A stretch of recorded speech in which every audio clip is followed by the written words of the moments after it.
The letters he left behind, a story of love and goodbyes. Some endings are only the beginning. The first letter arrived on a Tuesday, 3 years and 2 months after Daniel died. White envelope, no return address. My name handwritten in ink that looked like it had been pressed hard into the paper, like the writer was angry at the alphabet. I opened it in the kitchen, standing by the sink, coffee going cold beside me. Claire, I'm not gone. I'm just quiet. D. My hands shook, not because I believed it, because I wanted to. Daniel died in a car accident. Head-on collision. Drunk driver on the wrong side of the highway. I identified the body. I held his hand. It was cold. His face was calm, like he had made peace with it before the impact. I watched them close the body bag. He was gone, but the handwriting on the letter was his. I knew it the way you know your own name, the way he looped his C in Claire, the way his D looked like a reversed J, the way he never dotted his I's because he said it wasted time. I put the letter on the table. I stared at it for an hour. Then I called my sister. Someone's playing a cruel joke, she said. Who would do that? Someone's sick. Throw it away. I didn't throw it away. I put it in a drawer. The drawer where I kept his watch, his wedding ring, the last receipt from his wallet. The receipt was from a gas station. He bought coffee and a protein bar. He died an hour later. I kept the receipt because it was the last thing he touched. The second letter came a week later. You left the window open last night. I felt the cold. D. I stopped breathing. I had left the window open last night, the bedroom window, the one facing the backyard. I never left it open. It had a broken latch, but it was hot and I was tired and I forgot. No one knew that, no one but me and Daniel. The third letter came 3 days after that. The basement smells like you, like lavender, like coffee. Like the shampoo you used to borrow from me. I miss it. D. I don't have lavender in the basement. I don't have coffee in the basement. I have old furniture, dust, a broken water heater. But my shampoo, the one I used to borrow from Daniel when we were first married, is lavender. I stopped using it years ago. It's in the back of the bathroom cabinet, under the sink. No one knows that. No one but me and Daniel. I started remembering things, not the big things, the small ones, the ones I had buried under grief because they hurt too much to keep. Daniel used to make me coffee every morning. Not good coffee, instant coffee, the cheap kind. But he made it the same way every day. 1 teaspoon, no sugar, a splash of milk that he always spilled on the counter. He never wiped it up. I used to get angry about the spill. I would stand in the kitchen, pointing at the small brown puddle, asking why he couldn't just clean up after himself. He would smile. Because you're better at it. I thought that was lazy. Now I think he just liked watching me take care of things. He liked feeling taken care of. The last morning of his life, he made me coffee. He spilled the milk. I wiped it up without saying anything. I was rushing, late for work. I kissed him on the cheek, not the lips. I said, "See you tonight," like it was a guarantee. It wasn't. I never said I loved him that morning.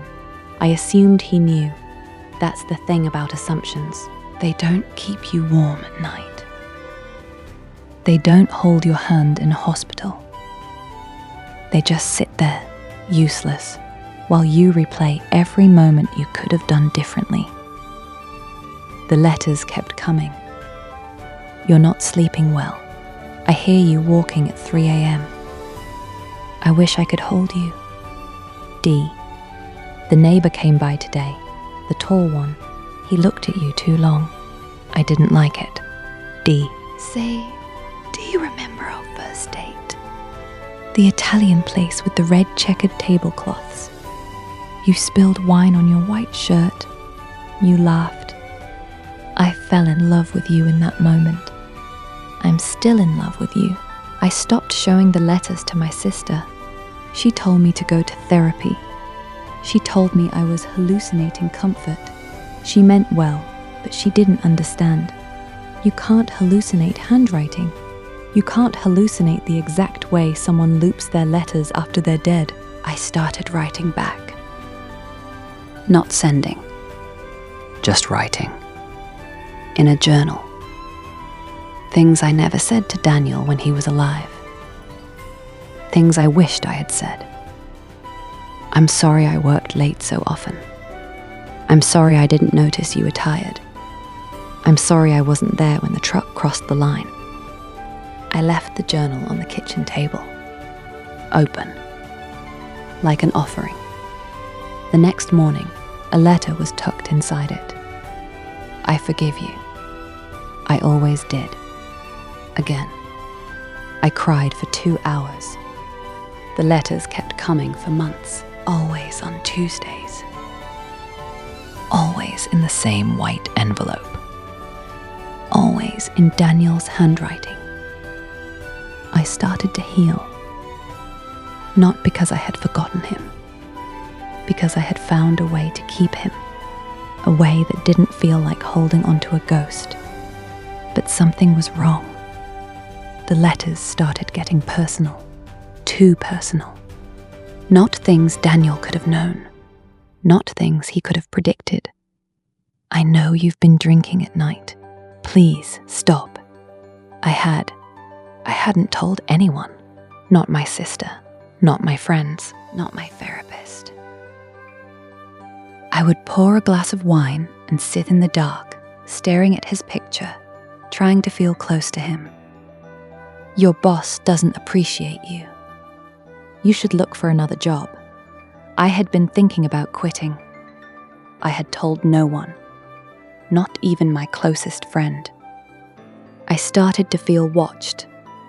I would come home from work and feel a presence, a weight in the house. Like someone had just been there, like they had been standing in my kitchen, reading my mail, breathing my air. I checked the doors. Locked. The windows. Locked. The basement. The basement was the only place I didn't check. I never checked the basement. Because the basement was where we used to hide from the world. Daniel and I. We would sit on the old couch, surrounded by boxes, and talk about our future. Our imaginary house. Our imaginary children. Our imaginary life. The basement was sacred. But I started to hear things at night. Footsteps, soft ones, coming from the floor beneath me. I told myself it was the house settling. Old houses make sounds. They breathe. They groan. They creak. This was different. This was rhythmic, purposeful. I started to wonder, what if Daniel didn't write the letters? What if someone else did? What if someone was living in my basement? I went down to the basement on a Tuesday, the same day the letters always arrived, the same day I felt the heaviest.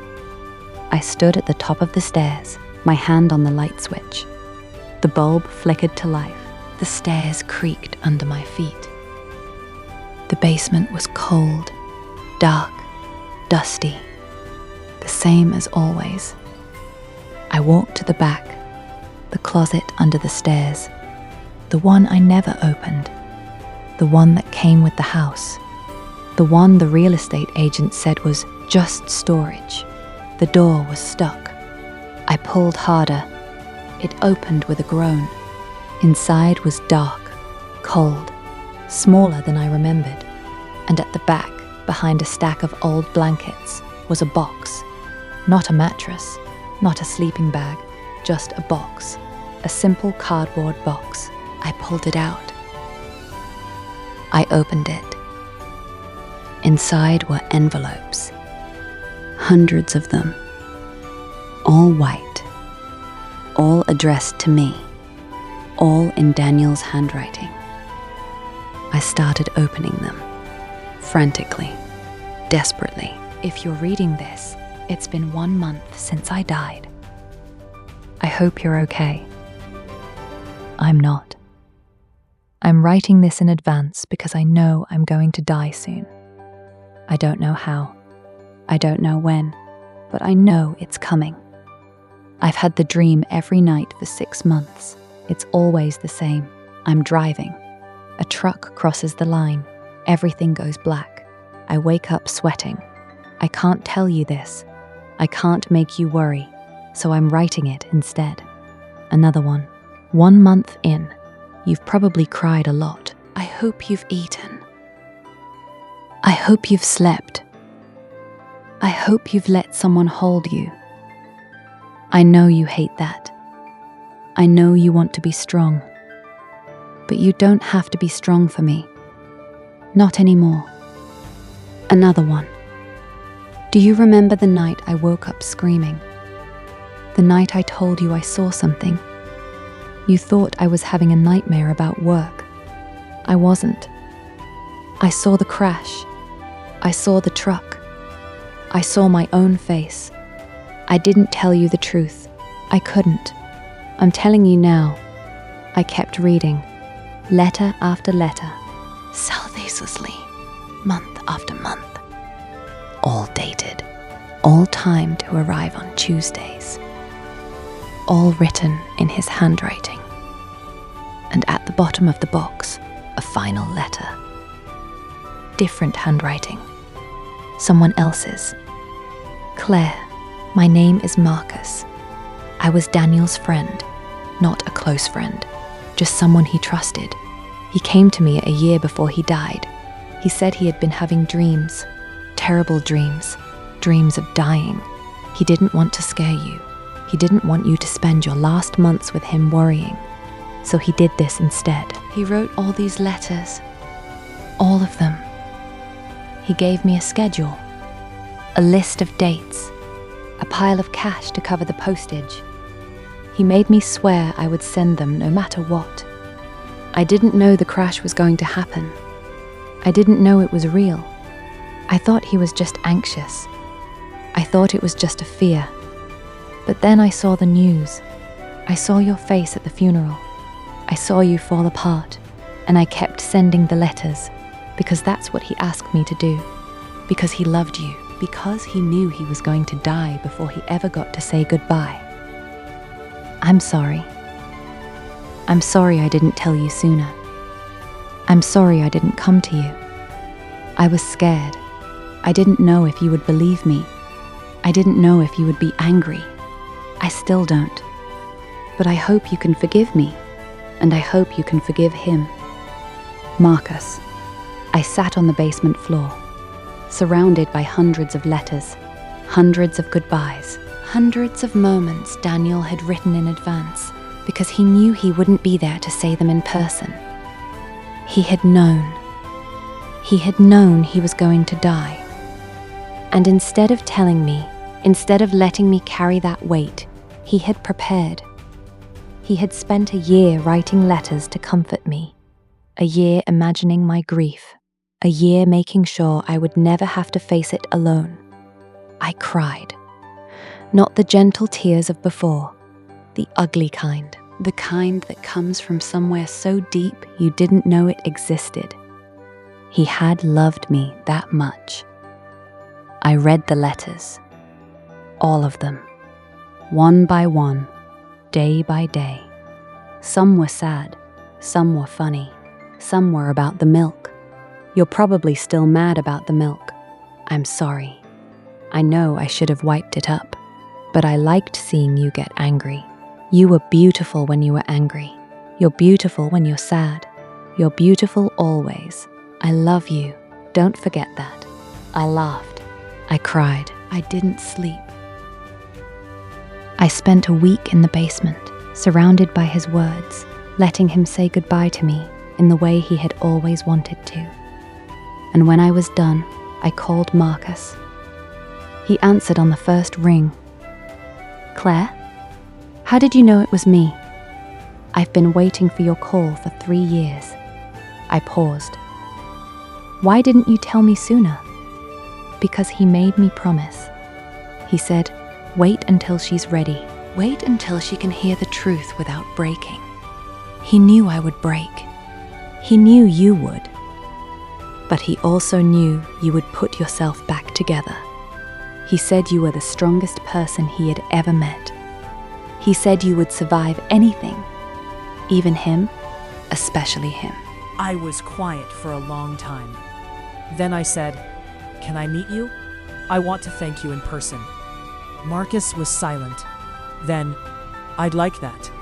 We met at a coffee shop, the one Daniel and I used to go to, the one with the red checkered tablecloths, the one where I spilled wine on my white shirt and he fell in love with me. Marcus was older than I expected, graying hair, kind eyes, hands that trembled slightly when he held his cup.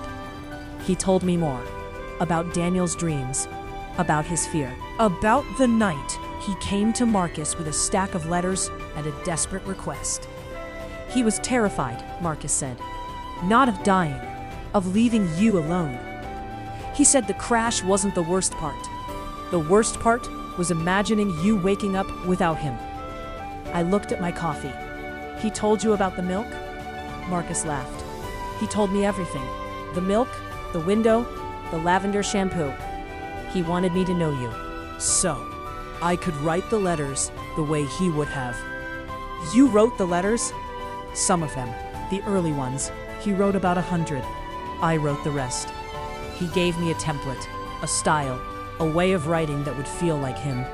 He said, "Don't be perfect. Be real. Be sad. Be confused. She'll know the difference." I stared at him. "You wrote half the letters?" Marcus nodded. "He died before he could finish them.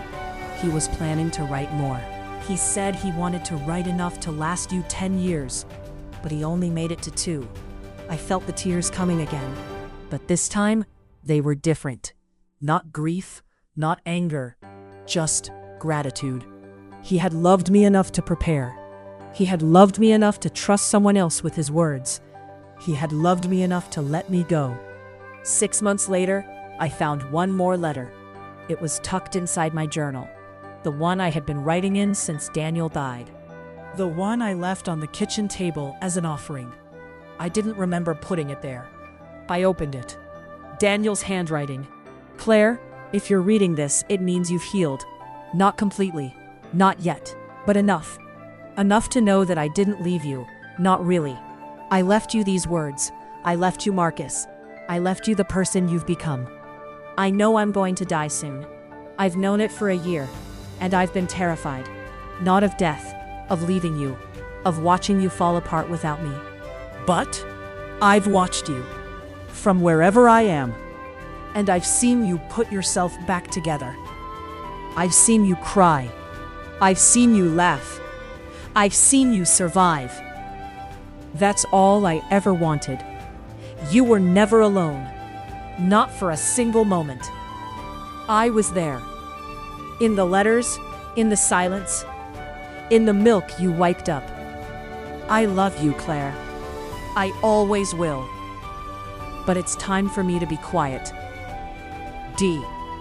I folded the letter. I put it in the drawer with his watch, his wedding ring. Then I walked to the kitchen. I made coffee. Instant coffee. 1 teaspoon. No sugar. A splash of milk. I spilled it on the counter. I looked at the small brown puddle. Then I smiled. "I forgive you," I whispered, and I wiped it up. The end. Contemporary fiction written by Sirlucious.